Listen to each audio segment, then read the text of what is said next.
حاضرین محترمہ، مرحوم کی ملنساری، محبت، عقیدت اور ان کی چاہت کے کیا ہی کہنے ہیں۔ میرا ذاتی پرسنلی ان کے ساتھ بڑا ہی ایک اچھا تعلق تھا۔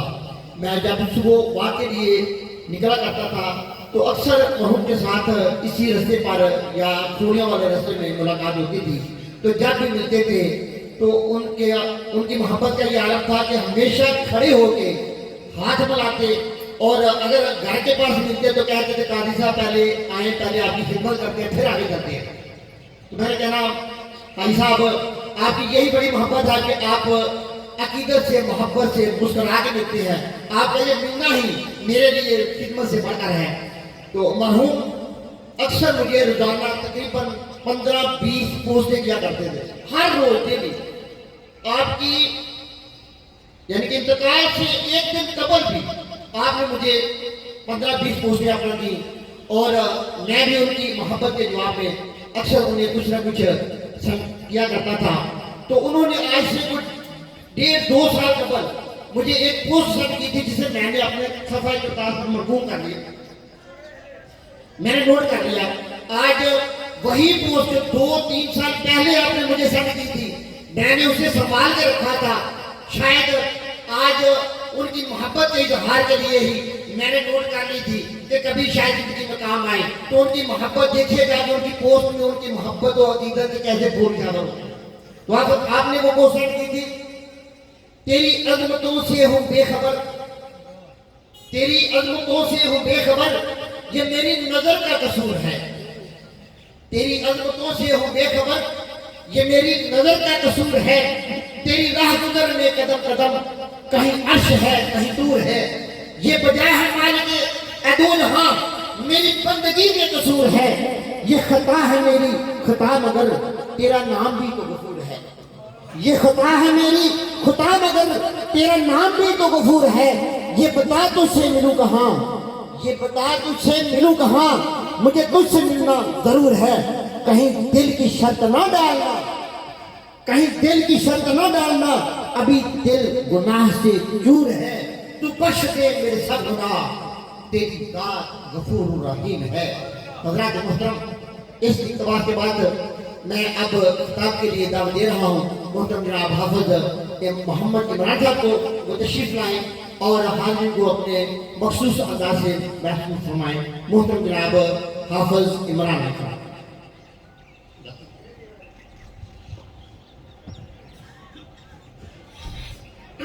نحمده ونصلي على رسوله الكريم،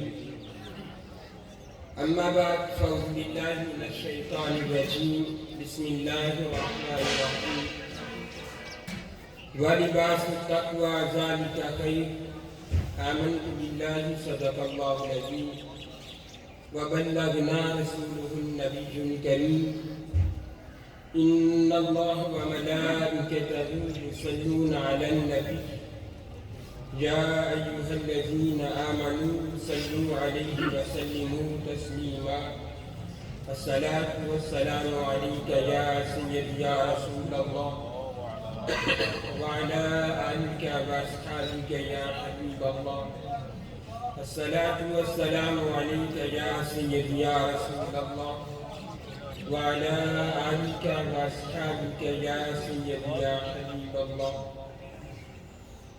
ہم اس عنوان میں محترم جناب نوید اشرف بریار صاحب کو ہم پر ان کو خوش آمدید کہتے ہیں۔ آپ کی آمد کا بہت شکریہ۔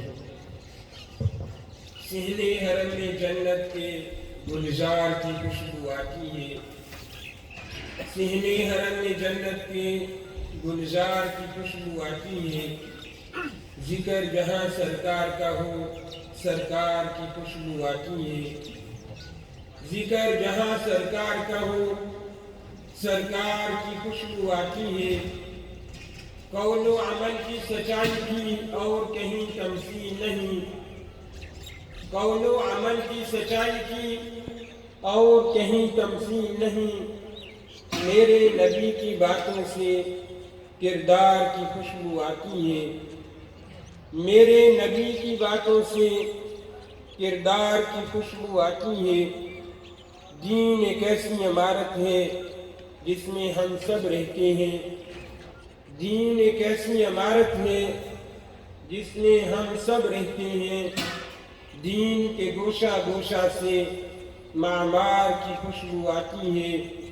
دین کے گوشہ گوشہ سے معمار کی خوشبو آتی ہے۔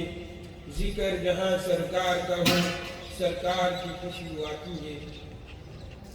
برادران ذوالفقار و احتشام، جس طرح آپ سب جانتے ہیں کہ آج کا ہمارا یہ اجتماع آپ کے دور و نزدیک سے چل کر آنے کا مقصد بھائی محمد نواز خان صاحب کی روح کو احسان سوار کرنے کے لیے ہے۔ دل کی اتھا گہرائیوں سے دعا ہے کہ مولا کل دنائی سبل رب بحر بر کال کی خوشگتر نبی کریم رؤوف رحیم علیہ تحیات و تسلیم کی رحمت کا صدقہ بھائی محمد نواز خان اور ان کے جملہ برادران جو اس دنیا فانی سے انتقال کر گئے ان کی بخشش و مغفرت فرمائے۔ یہ ہمارے ہمسائے بھی تھے، جب سے میں نے آنکھ کھولی ہے بچپن سے اب تک ان کو دیکھا ہے تو میں نے آج تک ان کو لڑتے ہوئے نہیں دیکھا، کسی کے ساتھ بد کلامی کرتے ہوئے نہیں دیکھا، بلکہ کسی کو گالی دیتے ہوئے نہیں دیکھا۔ تو نہایت نفیس انسان تھے، نمازی تھے۔ اللہ اور اس کے رسول صلی اللہ علیہ وسلم کے ساتھ ان کی محبت کا یہ عالم تھا کہ علماء کے ساتھ شناخان کے ساتھ بہت زیادہ محبت کرتے تھے۔ اللہ پاک ان کی نیکیوں کو اپنی بارگاہ میں قبول فرما کر ان کی بخشش و مغفرت فرمائے۔ ختم شریف کا مقصد ایک تو یہ ہوتا ہے کہ اہل خانہ کے ساتھ ہمدردی کی جائے، ایک یہ ہوتا ہے کہ ہم اپنی موت کو یاد کریں اور اپنے لیے توشہ آخرت بنائیں، اور اس دور کے اندر ایک مقصد یہ بھی ہے کہ ہم دیکھیں کہ ہم کہاں کھڑے ہیں۔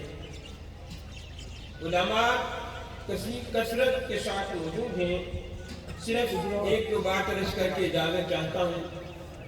قبلہ نوید اشرف صاحب بھی موجود ہیں، تقریباً تمام مکاتب فکر سے تعلق رکھنے والے یہاں لوگ موجود ہیں، تو اس پلیٹ فارم سے فائدہ اٹھاتے ہوئے چند ایک باتیں عرض کرنا چاہتا ہوں۔ ہماری سوسائٹی کے اندر ہماری اخلاقی گراوٹ اور ہماری اخلاقی پستی کا یہ عالم ہے کہ قتل و غارت ہمارے گھروں تک آ پہنچی ہے۔ تقریباً اس ایک ماہ کے اندر تقریباً 35-40 دن کے اندر ہمارے گاؤں میں یہ دوسرا قتل ہوا ہے۔ تو نبی پاک صلی اللہ علیہ وسلم کے غلاموں، ہم سارے مسلمان ہیں، نبی کریم صلی اللہ علیہ وسلم کے نام نباہیں، یہ قتل و غارت آخر اس کی وجہ کیا ہے؟ یہ قتل کرنے والے کوئی امریکہ سے نہیں آئے، یہ قتل کرنے والے کسی اور گاؤں سے نہیں ہیں، ہم آپس میں ایک دوسرے کو قتل کر رہے ہیں۔ تو نبی کریم صلی اللہ علیہ وسلم کے غلاموں، اگر کبوتر بلی کو دیکھ کر آنکھیں بند کر لیتا ہے تو بلی اسے پکڑ کر لے جائے گی۔ اگر آج ہم نے اپنی اولاد کی تعلیم و تربیت کی طرف توجہ نہ دی تو یہ قتل ہوتے رہیں گے۔ اگر آج ہم نے اپنی اولاد کو نبی پاک صلی اللہ علیہ وسلم کا ادب اور محبت نہ سکھایا تو یہ قتل ہوتے رہیں گے۔ اگر آج ہم نے اپنی زندگی کا قبلہ درست نہ کیا تو یہ قتل ہوتے رہیں گے۔ نبی پاک صلی اللہ علیہ وسلم سے پوچھا گیا کہ کثرت میں لوگوں کو جنت میں لے کر جانے والے کون سے اعمال ہیں؟ تو حضور علیہ السلام نے ارشاد فرمایا خوف خدا اور حسن اخلاق۔ نبی کریم صلی اللہ علیہ وسلم نے فرمایا جس بندے کے دل کے اندر اللہ کا خوف ہے اور جس کا اخلاق بہتر ہے، اللہ تبارک و تعالی کے بندوں میں سے کثرت کے اندر یہ دو چیزیں بندے کو جنت کے اندر لے کر جائیں گی۔ تو نبی پاک صلی اللہ علیہ وسلم کے غلاموں، علماء کی موجودگی میں یہ عرض کر رہا ہوں، حضور علیہ السلام کے ارشاد کا مفہوم ہے، آقا فرماتے ہیں مسلمان کا کسی دوسرے مسلمان کو گالی دینا یہ گناہ کبیرہ اور اس کو قتل کرنا کفر ہے۔ تو نبی پاک صلی اللہ علیہ وسلم کو غلاموں دعوتی فکر عمل دینا چاہتا ہوں کہ پہلے سے ہماری مساجد بھی زیادہ ہیں، ہمارے پاس فیسیلیٹیز بھی زیادہ ہیں، ہمارے پاس علم بھی زیادہ ہے،